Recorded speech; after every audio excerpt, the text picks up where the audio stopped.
Hello everyone, मैं हूं संदीप और आप देख रहे हैं डिफेक्टिव क्लासेस। प्यारे बच्चों, आज की वीडियो में हम कुछ पढ़ने वाले नहीं, मैं आपको कुछ इंपॉर्टेंट चीज़ें बताऊंगा जो स्टूडेंट के लिए मोस्ट इंपॉर्टेंट होती है।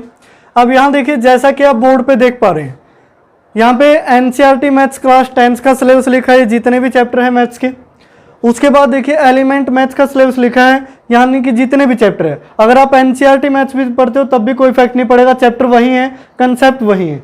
इस तरीके से अब क्लास 12th है, चाहे आप एलिमेंट मैथ्स पढ़ो या फिर एनसीईआरटी मैथ्स पढ़ो या फिर आरडी शर्मा पढ़ो, अब कंसेप्ट वही रहते हैं, इनमें कोई चेंज नहीं होता। आप ये ना मान के चले कि हम सर एनसीईआरटी पढ़ रहे हैं, हम एलिमेंट्स का सिलेबस कुछ और ही होगा, सिलेबस सेम ही रहते हैं। तो यहाँ से देखिए, अब हम इन तीनों क्लासेस के सिलेबस को डिटेल में पढ़ने वाले हैं कि एक्चुअल में है क्या, कि हमने 10th क्लास में क्या पढ़ा, हम +1 में क्या पढ़ेंगे और +2 के अंदर हम क्या पढ़ेंगे। अब कुछ स्टूडेंट की थोड़ी यही रहती है कि वो 9th और 11th में नहीं पढ़ते, उनको लगता है कि वो नॉन बोर्ड क्लास है, कोई इतनी ज़्यादा इंपॉर्टेंस नहीं है, हम 10th में पढ़ लेंगे या हम 12th में पढ़ लेंगे, इतना ज़्यादा जरूरी भी नहीं है मैथमेटिक्स। यही है जो सबसे गलत बात होती है उन स्टूडेंट्स की, क्योंकि वो 11th में तो पढ़ नहीं पाते और 12th में उनको कुछ आता नहीं है, फिर समझ में नहीं आता, यानी कि उन्होंने 11th का मैथ नहीं पढ़ रखा। ऐसे ही 9th में करते हैं कि 9th नॉन बोर्ड क्लास है, बच्चे रिलैक्स हो जाते हैं कि नॉन बोर्ड क्लास है, आराम से पढ़ लेंगे, 10th में फिर उनको प्रॉब्लम आती है। तो यहाँ से देखिए, हम सिलेबस को रिलेट करने वाले हैं। अब जो 10th का चैप्टर नंबर 1 है, यानी कि रियल नंबर। अब रियल नंबर एक इम्पोर्टेंट टॉपिक है मैथमेटिक्स के अंदर, यानी कि नंबर सिस्टम की जो जड़ है, शुरुआत है, ये जो डिजिट्स होते हैं ये कहाँ से आए, इनको फर्दर डिवाइड किया गया, रियल नंबर, इमेजिनरी नंबर, आगे रियल नंबर के बहुत सारे पार्ट होते हैं, वो सारी चीज़ें हम 10th के 1st चैप्टर में पढ़ चुके हैं। अब जो 10th का 2nd चैप्टर आता है पोलिनोमियल, पोलिनोमियल हम 9th क्लास से पढ़ना स्टार्ट करते हैं, वैसे तो 8th में भी होता है, अलजेब्रिक एक्सप्रेशन, उसी से पोलिनोमियल बनता है, फिर आगे फर्दर पढ़ते हैं। तो ये बहुत ही ईजी से टॉपिक है। उसके बाद linear equation in 2 variable 3rd, ये पोलिनोमियल से रिलेटेड है, पोलिनोमियल से ही इक्वेशंस बनती हैं और फिर इक्वेशंस के टाइप आते हैं, linear, quadratic, cubic, by quadratic, इस तरीके से। अब उसके बाद हम 4th यानी कि क्वाड्रेटिक इक्वेशन पढ़ते हैं, ये भी पोलिनोमियल से ही बना है, यानी कि जो क्वाड्रेटिक पोलिनोमियल है, जब हम उसको =0 का पुट कर देते हैं, दिस मीन्स वो क्या बन जाती है, क्वाड्रेटिक इक्वेशन। तो इस तरीके से ये सारे चैप्टर लिखे हैं जो क्लास 10th में आप पढ़ चुके हो। उसके बाद है क्लास 11th और क्लास 12th। तो पहले मैं क्लास 11th से स्टार्टिंग करते हैं कि 10th और 11th में क्या रिलेशन है। अब देखिए प्यारे बच्चों, जैसे ही आप 9th क्लास से 10th क्लास में जंप करते हैं तो मैथमेटिक्स में ज़्यादा कुछ चेंज नहीं होता, वही सेम टॉपिक आपको क्लास 10th के अंदर मिलते हैं। अब देखिए क्लास 9th के कुछ टॉपिक है यहाँ, जैसे पोलिनोमियल है, लीनियर इक्वेशन आपने पढ़ के आए हैं, ट्रायंगल्स आप पढ़ के आए हैं, कोऑर्डिनेट ज्योमेट्री आप पढ़ के आए हैं, सर्कल के बारे में आपने पढ़ा है, कंस्ट्रक्शन आपने पढ़ी है, एरिया, वॉल्यूम, स्टैटिक्स, प्रोबेबिलिटी, ये सारे क्या है 9th से रिलेटेड है, यानी कि 9th में पढ़ चुके हैं। ज़्यादा से ज़्यादा कितना होगा, 70% सिलेबस वही रहता है, 30% 1-2 चैप्टर है जो नए आ जाते हैं। जैसे 10th में नई क्या आता है, ट्रिग्नोमेट्री आ जाती है, यानी कि हम ये क्लास 9th में नहीं पढ़ती, कहाँ से स्टार्ट होती है, क्लास 10th से, यानी कि एक नया ही टॉपिक सामने आता है, अलग ही टॉपिक जिसको हमें पढ़ना होता है। यानी कि 9th से जब आप 10th में जंप करते हो, दिस मीन्स कोई ज़्यादा चेंज नहीं आता सिलेबस के अंदर, कि लगभग 70% तो आपने पीछे पढ़ रखा है, थोड़ा सा लेवल अप हो जाता है, क्योंकि भाई सीनियर क्लास में जा रहे हो तो लेवल तो अप होगा ही, तो इतना इफेक्ट नहीं पड़ता।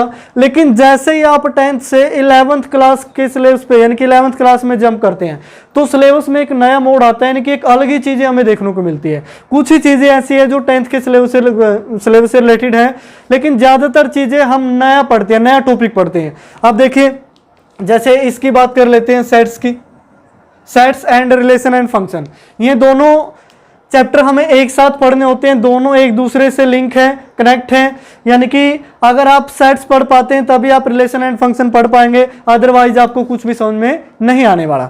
अब ये ऐसा क्यों है वो देखिए, सेट्स एक अलग ही टॉपिक है, इसी तरीके से रिलेशन एंड फंक्शन इस सेट से क्या है, रिलेटेड है। अब सेट नाम का टॉपिक कहीं भी आपको 10th क्लास के सिलेबस में नहीं मिलेगा, क्योंकि आपने सेट के बारे में पढ़ा ही नहीं, एक बिल्कुल नया टॉपिक हो गया स्टूडेंट के लिए। अब स्टूडेंट्स को लगता है 10th वालों को पता नहीं इसके अंदर क्या होगा, बिल्कुल इजी से चैप्टर हैं। और जो सबसे मोस्ट इंपॉर्टेंट चीज है इन दोनों में, वो है domain and range. Domain and range, यानी कि ये जो डोमेन और रेंज का कंसेप्ट है, ये मोस्ट इंपॉर्टेंट है इन दोनों चैप्टर्स के अंदर। यानी कि अगर आपको इन दोनों चैप्टर पढ़ लिए हैं और आपको डोमेन रेंज के बारे में नहीं पता, तो मेरे हिसाब से आपने ढंग से नहीं पढ़ा, या फिर आपने वही रट्टा लगाने वाली बात से डायरेक्ट आपने क्या किया, क्वेश्चन बेसिक कंसेप्ट आपके क्लियर नहीं है। उसके बाद जो ये फंक्शंस लिखा है ना, फंक्शंस, इसके बहुत सारे टाइप्स बताए गए हैं अभी सेकंड चैप्टर में।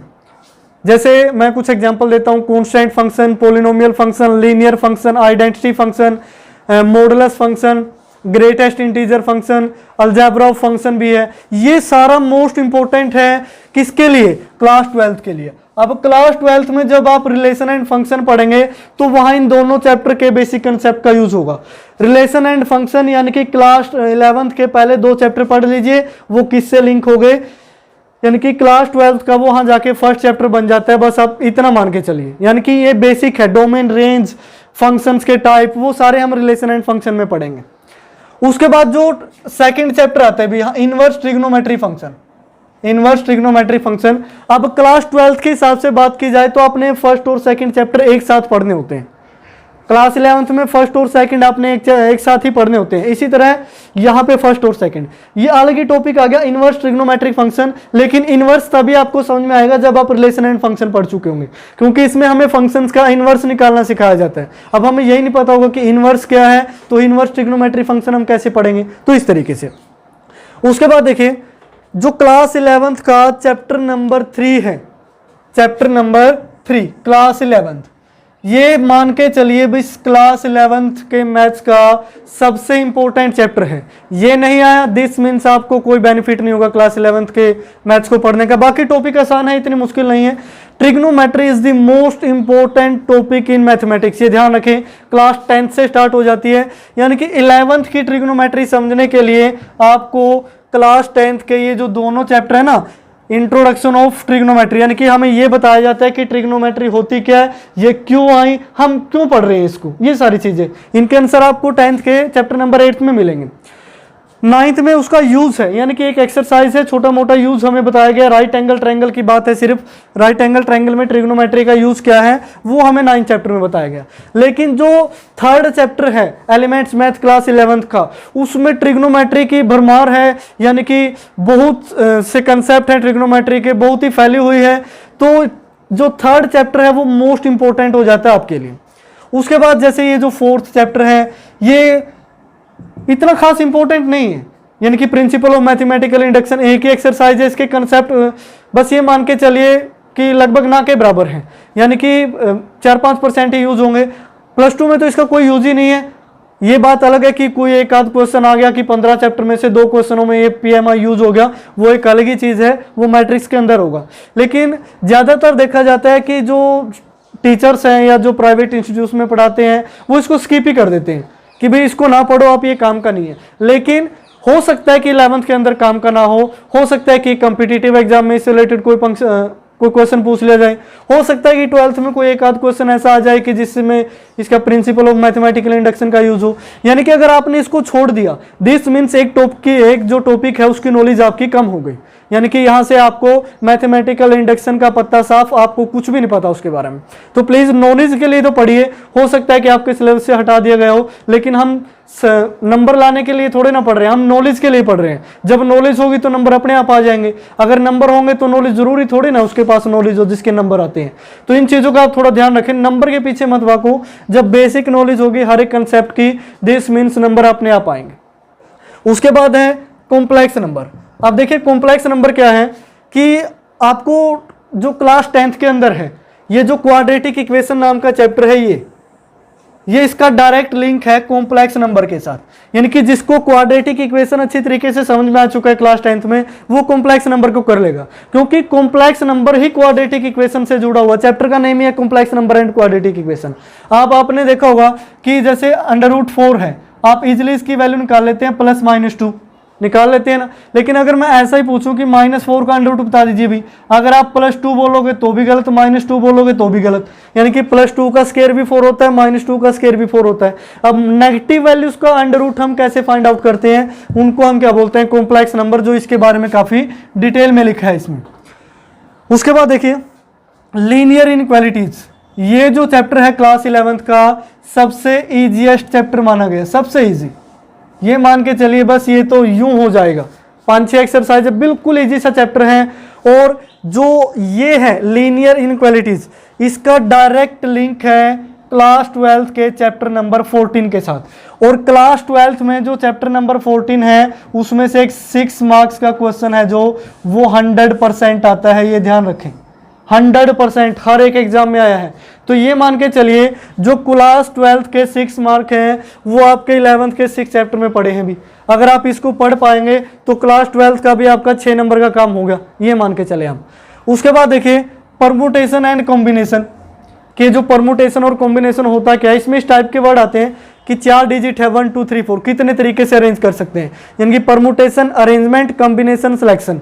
ये ज्यादातर कॉम्पिटिटिव एग्जाम में पूछा जाता है। ये जो टॉपिक है कॉम्पिटिटिव एग्जाम में बहुत हेल्प करता है। अब कोचिंग सेंटरों में आप जाएंगे वहां इसकी ट्रिक बता दी जाएगी भी, अरेंजमेंट ऐसे करो, कॉम्बिनेशन आप ऐसे करो, लेकिन बेसिक तो पढ़ना जरूरी है। वहाँ ये नहीं बताया जाता कि परमुटेशन होता क्या है, कहाँ से आया, हम क्यों पढ़ रहे हैं इन चीज़ों को। डायरेक्ट बता दिया जाता है भी ऐसा क्वेश्चन आएगा तो आप परमुटेशन लगाएंगे, यानी कि इस तरीके से।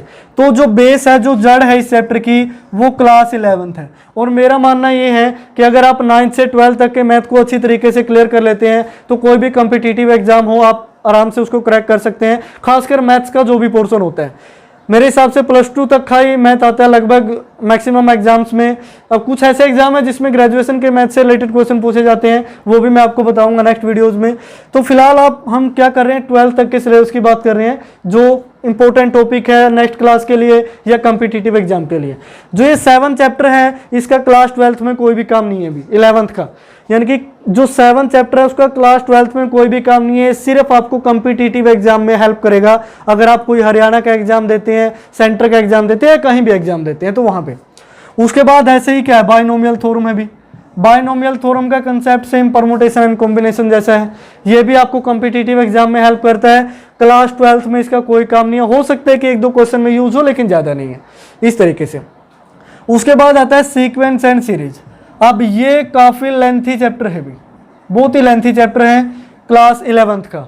अब लेंथी चैप्टर है। अब जो ये 9th चैप्टर है इसका डायरेक्ट लिंक है अर्थमेटिक प्रोग्रेशन से। किसके साथ है, अर्थमेटिक प्रोग्रेशन, यानी कि ये जो एपी आप 10th क्लास में पढ़ के आए हो, अगर ये आपको नहीं आती तो इसमें आपको काफी दिक्कत होने वाली है भी, क्योंकि यहाँ आपने सिर्फ क्या पढ़ी है, एपी, और यहाँ एपी के साथ साथ क्या आने वाली है, जीपी। क्या आएगी, जीपी आएगी, यानी कि ये अर्थमेटिक प्रोग्रेशन, ये ज्योमेट्रिक प्रोग्रेशन। लेंथी चैप्टर है लेकिन अगर आप ढंग से पढ़ते हैं, अच्छी तरीके से बेसिक से लेके चलते हैं तो आसान भी है, इतना मुश्किल नहीं है। यानी कि मैं 11th के बारे में बता दूं कि ये जो 3rd चैप्टर है, ये जो 9th चैप्टर है और ये जो 13 चैप्टर है, ये 3 चैप्टर सबसे लेंथी हैं, सबसे लेंथी चैप्टर हैं और तीनों ही इंपॉर्टेंट हैं। ये मान के चलिए 3rd और 13 के तो आप 100% ही करेंगे इसको, तो इसमें से एक भी पॉइंट ऐसा ना हो जो आपको ना आता हो। बस 3rd और 13 कर लिया, +2 के मैथ्स में बहुत ज़्यादा हेल्प हो जाएगी आपकी। उसके बाद देखिए स्ट्रेट लाइन। अब स्ट्रेट लाइन में देखिए, स्ट्रेट लाइन में हमने यहाँ पे लीनियर इक्वेशन इन 2 वेरिएबल पढ़ा था अभी 10th क्लास में। हमने क्या किया था, स्ट्रेट लाइंस की जो इक्वेशंस होती है उनको सोल्व किया था। तो अगर आपने इसको अच्छी तरीके से पढ़ रखा है तो अब हम पढ़ेंगे स्ट्रेट लाइंस की इक्वेशंस इसके अंदर, यानी कि कैसे इक्वेशन बनती है, किस टाइप की स्लोप क्या होता है, इस तरीके से बहुत सारे टॉपिक है जो किससे रिलेटेड है, स्ट्रेट लाइन से। और स्ट्रेट लाइन हम 10th में ही पढ़ के आए, लीनियर इक्वेशन इन 2 वेरिएबल, ये भी एक स्ट्रेट लाइन की इक्वेशन होती है। क्लास 9th में भी हमने इसको पढ़ा था। उसके बाद देखिए circle and conic section, circle and conic section. अब आपने कुछ वर्ड्स, कुछ ऐसा नेमिंग सुने होंगी, सर्कल हो गया, पैराबोला हो गया, हाइपरबोला हो गया, एलिप्स हो गया। इनकी जो इक्वेशंस है ना वो क्लास 11th में आप पढ़ते हैं, और ये ग्रेजुएशन के पॉइंट ऑफ व्यू से इंपॉर्टेंट चैप्टर है। ये ध्यान रखें कि ग्रेजुएशन में इसके कंसेप्ट बहुत ज़्यादा यूज होते हैं, यानी कि पैराबोला, हाइपरबोला, एलिप्स, ये जो टॉपिक है आप बीए करें, बीएससी करें, इस तरीके से उसमें यूज होता है इसका, कोनिक सेक्शन का, यानी कि इस टाइप के टॉपिक है। क्लास 12th में इसका यूज नहीं है, ये चीज़ें हमसे पूछी नहीं जाती। बस नॉर्मली आपको याद हो कि ये क्या हमने पढ़ा था और इनकी डायरेक्ट इक्वेशंस याद हो, वो एप्लीकेशन ऑफ डेरिवेटिव के अंदर पूछा जा सकता है, क्वेश्चंस के अंदर, कंसेप्ट नहीं है, सिर्फ क्वेश्चन के अंदर डायरेक्ट डाल दिया कि एलिप्स की इक्वेशन है, डिफरेंशिएट करो, बस इतना, इससे ज़्यादा नहीं। उसके बाद देखिए 3D ज्योमेट्री, ये आपका आगे तक चलता है। देखिए यहाँ पे आपने पढ़ा था 7th चैप्टर आपने पढ़ा था कोऑर्डिनेट ज्योमेट्री। अब 7th चैप्टर का लिंक है यहाँ से इस 3D ज्योमेट्री के साथ। ये किस टाइप की ज्योमेट्री थी? 2D, यानी कि XY एक्सिस पढ़े थे, यहाँ आप XYZ एक्सिस भी पढ़ेंगे। उसके बाद देखिए सेम चैप्टर है 3 डायमेंशनल ज्योमेट्री, यानी कि चैप्टर नंबर 13 क्लास 12 के अंदर। अब ये जो दोनों चैप्टर हैं ये आपने एक साथ पढ़ने होते हैं, वेक्टर और 3 डायमेंशनल ज्योमेट्री। यानी कि वेक्टर पढ़ोगे तभी आपको ये अच्छी तरीके से समझ में आएगा, ये दोनों चैप्टर एक दूसरे से लिंक है। तो इस तरीके से उसके बाद लिमिट्स एंड डेरिवेटिव, भाई ये तो जड़ है +2 के मैथ की। यानी कि ये बात मान के चलें कि अगर आपको +2 का मैथ सीखना है, दिस मीन्स 3 और 13, 3rd और 13 इन चैप्टर को आप अच्छी तरीके से 100% कर लीजिए। मैं मानता हूँ अगर आपको 99% भी आते हैं ना, तो जो 1% आपका वो रहेगा, वो कहीं ना कहीं लॉस दे देगा +2 के अंदर आपको। तो ये तो आपको 100% आने चाहिए 3rd और 13। 3rd और 13 से ही हमारे इतने सारे चैप्टर कवर होंगे। 6 to 11, ये जो 6 to 11 का पोर्शन है ना, ये क्लास 12 का मोस्ट इंपॉर्टेंट पोर्शन माना गया है अभी, मोस्ट इंपॉर्टेंट पोर्शन ये मान के चले। ये जो चैप्टर है, चैप्टर नंबर 6 to 11, ये क्लास 12 के मैथ का ये लगभग हाफ सिलेबस कवर कर लेते हैं। और सबसे इंपॉर्टेंट टॉपिक्स इन्हीं में आते हैं, derivative, continuity and differentiability, application of derivative, integration, उसके एप्लीकेशन और डिफरेंशियल इक्वेशन। ये एग्जाम के पॉइंट ऑफ व्यू से भी बहुत ही इंपॉर्टेंट है और ग्रेजुएशन के पॉइंट ऑफ व्यू से। अब ये जो 11th का डिफरेंशियल इक्वेशन चैप्टर पढ़ते हैं ना, ग्रेजुएशन के अंदर इसके 2 मैथ्स बन जाते हैं भी। यानी कि एक डिफरेंशियल इक्वेशन एक चैप्टर यानी कि एक टॉपिक पे आगे 2 मैथ्स आप पढ़ोगे। एक होता है PDE, एक होता है ODE। अभी सेमेस्टर तो मेरे को ध्यान में नहीं है कि एक ग्रेजुएशन के किस सेमेस्टर में है, लेकिन दोनों मैथ्स आप पढ़ोगे उसके लिए आपको डिफरेंशियल पता होना चाहिए, डिफरेंशियल इक्वेशन क्या होती है। यानी कि PDE partial differential equation, ODE ordinary differential equation. ये 2 मैथ्स हैं ग्रेजुएशन के, अगर आप BA BSc करते हैं विद मैथ्स। तो इस तरीके से आप ध्यान रखें। उसके बाद देखिए मैथमेटिकल रीजनिंग। अब ये चैप्टर है जो वो ना के बराबर है भी, बिल्कुल नेग्लिजिबल। यानी कि ज़्यादातर टीचर क्या करते हैं कि वो सिलेबस के अंदर सिर्फ आपको 15 चैप्टर ही बता देते हैं, तो वो इसको स्किप कर देते हैं। इसमें कुछ आना जाना तो है नहीं, ना कम्पिटिटिव एग्जाम में काम आता है, ना कहीं नेक्स्ट क्लासेज में काम आता है, ये ना के बराबर है। यानी कि बस इसमें आप जैसे इंग्लिश में लेसन पढ़ते हैं ना, ऐसे कुछ है, एंड से स्टेटमेंट को जोड़ दीजिए और से स्टेटमेंट, यानी कि जैसे कंजक्शन आप इंग्लिश में पढ़ते हो, बस उस टाइप के क्वेश्चन, इससे ज़्यादा कुछ नहीं है। यानी कि बस नॉलेज के लिए आप इसे पढ़ सकते हैं, लेकिन मेरे हिसाब से ये कॉम्पिटिटिव एग्जाम में बिल्कुल नहीं पूछा जाता और क्लास 12 के अंदर तो इसका कोई काम है ही नहीं। तो इस तरीके से उसके बाद जो ये चैप्टर नंबर 15 और 16 है, और यहाँ 10th के 14 और 15 है। स्टैटिक्स देखिए एज इट इज, वही मीन मीडियन मोड यहाँ निकाला था, वही मीन मीडियन मोड यहाँ निकालेंगे। प्रोबेबिलिटी एक ऐसा चैप्टर है जो क्लास 6 से स्टार्ट हो जाता है, 6 से कुछ 1-2 क्वेश्चन आना स्टार्ट हो जाते हैं, 7th में भी है, 8th में भी है, 9th में भी है। यानी कि ये मान के चलिए जो चैप्टर हैं 6 to 12 ये एज इट इज रहता है, हर क्लास में इसका लेवल बढ़ता रहता है। अब देखिए यहाँ लास्ट प्रोबेबिलिटी है, यहाँ भी प्रोबेबिलिटी है, और यहाँ पे भी लास्ट क्या है, प्रोबेबिलिटी है। यानी कि चैप्टर भी लास्ट ही रहता है हर बार, ये ध्यान रखें। हर एक मैथ्स के अंदर 10th 11 +2 या फिर 9th में भी ये लास्ट ही चैप्टर था। तो ये इतना मुश्किल नहीं है, काफ़ी आसान सा है। हिंदी में बात करें तो संभावना, किसी कार्य के होने की संभावना कितनी है, वो प्रोबेबिलिटी होती है। तो इस तरीके से ये होता है प्रोबेबिलिटी। अब मैंने क्लास 11th के जो चैप्टर्स हैं सारे, उनको डिफाइन किया कि कौन से +2 के अंदर यूज होंगे और कौन से कम्पिटिटिव एग्जाम के अंदर मोस्ट इंपॉर्टेंट होते हैं। एनडीए के एग्जाम के लिए ध्यान रखें, permutation, binomial, sequence, series, straight line, ये जितने भी टॉपिक हैं एनडीए के सिलेबस के लिए आपको क्लास 11th का सिलेबस आना जरूरी है भी। अब अगर आप एनडीए का एग्जाम दे रहे हैं और आपको क्लास 11th के सिलेबस के बारे में आपको नहीं पता, दिस मीन्स आपको बहुत सारी दिक्कत होंगी। क्लास 10th 11th का तो सिलेबस 100% ही आना चाहिए। अब बात करते हैं क्लास 12th की। पहले 2 चैप्टर मैंने आपको बताया कि हमें एक साथ पढ़ने होते हैं। Relation and function, inverse trigonometric function किससे लिंक है? क्लास 12th के पहले 2 चैप्टर से। सेकंड का तो नहीं है, लेकिन फर्स्ट का डायरेक्ट लिंक है इन दोनों चैप्टर से, ध्यान रखें। उसके बाद है 3rd, 4th और 5th। ये सिर्फ एक टॉपिक है मैट्रिक्स, जिसके बारे में कंप्लीट डिटेल है इन तीनों चैप्टर में। यानी कि linear equation in 3 variable. Class 10th में हमने क्या पढ़ा था? Linear equation in 2 variable. अब यहाँ पे क्या है, लीनियर इक्वेशन इन 3 वेरिएबल, उनको सोल्व करने का एक और मेथड हमें मिल चुका है। वो क्या है, मैट्रिक्स। मैट्रिक्स की हेल्प से हम लीनियर इक्वेशन इन 2 वेरिएबल भी हो सकती है, लीनियर इक्वेशन इन 3 वेरिएबल भी हो सकते हैं, उनको सोल्व करते हैं। और एक क्लास 12 के मैथ का ईजीएस्ट पार्ट होता है भी, सबसे ईजी। यानी कि ज़्यादातर टीचर भी क्या करते हैं कि फर्स्ट और सेकंड से स्टार्टिंग नहीं करते। जब क्लास 12 में बच्चे पढ़ने आते हैं ना, वो बोलते हैं कि आप मैट्रिक्स पढ़ो पहले। यानी कि मैट्रिक्स क्यों पढ़ाया जाता है, उसका रीज़न है कि जब आप नई क्लास में चले जाते हैं तो आपको सबसे पहले जो सिंपल से टॉपिक है, जो आसानी से आप पकड़ पाएँ, वो आपको करने होते हैं। अब ये नहीं कि क्लास 12 में आप हुए और मैं वहाँ 6th कंटिन्यूटी एंड डिफरेंशियबिलिटी करवाना स्टार्ट कर दूँ। थोड़े हैवी कंसेप्ट हैं इन चैप्टर के 6 to 11 के, लेकिन सबसे पहले हम आसान चीज़ों को कवर करते हैं। और सबसे जो आसान ईजीएस्ट पार्ट है वो है 3rd, 4th और 5th चैप्टर। बिल्कुल आसान सा है। मैं मानता हूं कि 100 में से 90% टीचर तो पहले 3rd, 4th, 5th कराते हैं, उसके बाद 1st, 2nd पे चले जाते हैं, फिर आगे 6 to 11th और फिर लास्ट में 12, 13, 14, 15। अब 3rd, 4th, 5th ये जो सर्कल बना दिया, ये हमें एक साथ पढ़ने होते हैं। 1st, 2nd हमें एक साथ पढ़ना होता है। ये नहीं कि अगर कोई टीचर आपके साथ ऐसा कर रहा है कि उसने 1st चैप्टर करवा दिया, 2nd छोड़ दिया, अभी उसके बाद वो 6th पे चला गया, तो वो आपके साथ गलत कर रहा है, ये समझ लीजिए। यानी कि पहले 2 चैप्टर यहाँ पे लिंकेज है, 3rd, 4th, 5th ये एक साथ करने हैं। चैप्टर नंबर 6 to 11 आप एक साथ पढ़ेंगे, ये मान के चलिए। ये 5 चैप्टर एक दूसरे से लिंक है, यानी कि कंटिन्यूटी डिफरेंशियबिलिटी समझ में आएगी तभी आप डेरिवेटिव डिफरेंशिएशन निकालेंगे। डेरिवेटिव समझ में आएगा तभी आप उसका यूज करेंगे। अगर डेरिवेटिव का कंसेप्ट क्लियर हुआ तभी आपको इंटीग्रेशन समझ में आएगा। इंटीग्रेशन का एक अदर नाम होता है एंटी डेरिवेटिव। एंटी डेरिवेटिव यानी कि आपने डेरिवेटिव जिस फंक्शन का निकाला, अगर आपको फंक्शन का डेरिवेटिव दे दो, उल्टा फंक्शन आपने कैसे निकालना है, वो होता है इंटीग्रेशन। अब उसके बाद एप्लीकेशन ऑफ इंटीग्रेशन। इंटीग्रेशन का यूज क्या है? अब ये इंटीग्रेशन वो इंग्लिश वाला नहीं है, किसी चीज को इकट्ठा करना, इंटीग्रेट करना, ये कुछ और ही चीज है। वो क्लास 12 के बच्चों को पता होगी, और जब हम करवाते हैं तो वो अच्छी तरीके से सीखते भी हैं इस तरीके से। एप्लीकेशन उसका यूज क्या है? इंटीग्रेशन का यूज हम एरिया निकालने के लिए भी करते हैं।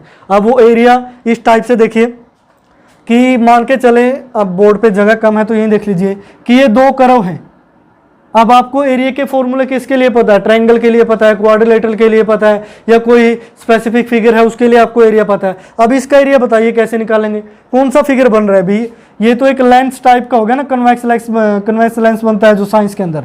अब इसका एरिया कैसे निकालोगे? अब इसका तो कोई फॉर्मूला नहीं है, वो हम इंटीग्रेशन की हेल्प से निकाल देते हैं। यानी कि 2 कर्व्स के बीच का एरिया वो हम पढ़ते हैं एप्लीकेशन ऑफ इंटीग्रेशन के अंदर। उसके बाद है डिफरेंशियल इक्वेशन। मैंने बता दिया ग्रेजुएशन के पॉइंट ऑफ व्यू से मोस्ट इंपॉर्टेंट टॉपिक है। 12th और 13 दोनों चैप्टर एक दूसरे से लिंक है। वेक्टर पढ़ना अपने 3 ज्योमेट्री, ये फिजिक्स वालों को अच्छी तरीके से आ जाएगा। भी जो फिजिक्स पढ़ते हैं ना उनको अच्छी तरीके से समझ में आ जाएगा, क्योंकि फिजिक्स में भी वेक्टर के कंसेप्ट काफ़ी हैं। 3D ज्योमेट्री ये यहाँ से चल रहा है 10th से। कोऑर्डिनेट ज्योमेट्री 7 था, 2D ज्योमेट्री की बात हो रही थी। क्लास 12th में गए, क्लास 11th में 12 चैप्टर आया 3D ज्योमेट्री, फिर आगे 3D ज्योमेट्री आ गया, लेकिन यहाँ ये वेक्टर से लिंक है। उसके बाद लीनियर प्रोग्रामिंग। लीनियर प्रोग्रामिंग यानी कि चैप्टर नंबर 14। ये भी जैसे मैट्रिक्स ईजी है ना, वैसे ये ईजी है, क्योंकि आप ये जो चैप्टर नंबर 6 है लीनियर इक्वालिटीज, अगर ये आपने अच्छी तरीके से पढ़ रखा है तो मैक्सिमम 2 क्लास में कवर ही हो जाएगा सारा, और आपको 6 मार्क्स देगा। अब 2012 से लेके 2020 तक, यानी कि 8 से 9 साल हो गए, तो ये जो 6 मार्क्स का क्वेश्चन है हर एक साल रिपीट होता है, हर बार रिपीट होता है, और एक ही कंसेप्ट होता है। जो मर्जी इक्वेशन दे दे, एक ही क्वेश्चन करवाएंगे, सारा चैप्टर क्लियर। तो इस तरीके से यानी कि आप ये मान के चले, अगर आपका 80 मार्क्स का एग्जाम आता है तो 6 तो आपने यहाँ से कवर कर लिए, तो आपको सिर्फ 74 मार्क्स कवर करने हैं। 6 तो हर कोई कवर कर लेता है। एक वो स्टूडेंट जिसको मैथ से बहुत ज़्यादा डर लगता है, उसके भी इसमें से 6 में से 6 आ जाते हैं, ये मान के चले हम। उसके बाद प्रोबेबिलिटी है। अब प्रोबेबिलिटी में ये तो नहीं बोलूँगा कि बहुत ही आसान टॉपिक है, क्योंकि क्लास 12th में इसका लेवल काफ़ी इंक्रीज हो जाता है। अब ये नहीं है कि क्लास 11th और क्लास 10th की तरह बिल्कुल आसान से टॉपिक है और आराम से कर लोगे। अब जो 15 चैप्टर हैं उसके अंदर ये जो 7 चैप्टर है ना, परमुटेशन एंड कॉम्बिनेशन, इसका बहुत ज़्यादा यूज है भी। अब ये जो परमुटेशन एंड कॉम्बिनेशन है ना, वो इस प्रोबेबिलिटी के अंदर यूज होगा कि आप परमुटेशन कॉम्बिनेशन, यानी कि कॉम्बिनेशन का बहुत ज़्यादा यूज है कि 10C2, 12C2, 10C5 इनकी वैल्यू कैसे निकालते हैं, वो प्रोबेबिलिटी में यूज होगी। तो इस तरीके से ये है आपका चैप्टर नंबर 7। तो प्यारे बच्चों ये आपकी सिलेबस की डिटेल थी 10th का, 11th और 12th। 10th के बारे में मैंने ज़्यादा नहीं बताया क्योंकि नॉर्मल सा सिलेबस होता है, ज़्यादा से ज़्यादा 4-5 महीने में हर कोई टीचर इसको कवर करवा ही देता है और इतना लेंथी भी नहीं है। 10th वालों को लगता है कि हम पता नहीं क्या पढ़ रहे हैं, भी ऐसा कुछ भी नहीं है। ये जस्ट आपको काउंटिंग सिखाई जा रही है मैथ्स की, यानी कि ये मान के चलिए बहुत ईजी। काउंटिंग सिखाने का मीनिंग ये नहीं कि मैं 1 2 3 सिखा रहा हूँ। काउंटिंग सिखाने का मीनिंग एक मुहावरे से है, यानी कि काफ़ी इजी सिलेबस है क्लास 10th का। जब आप 11th में जाओगे तो बहुत ज़्यादा चेंज मिलेगा आपको। अब 11th से जब 12th में जाते हो तो यहाँ भी काफ़ी चेंज मिलता है।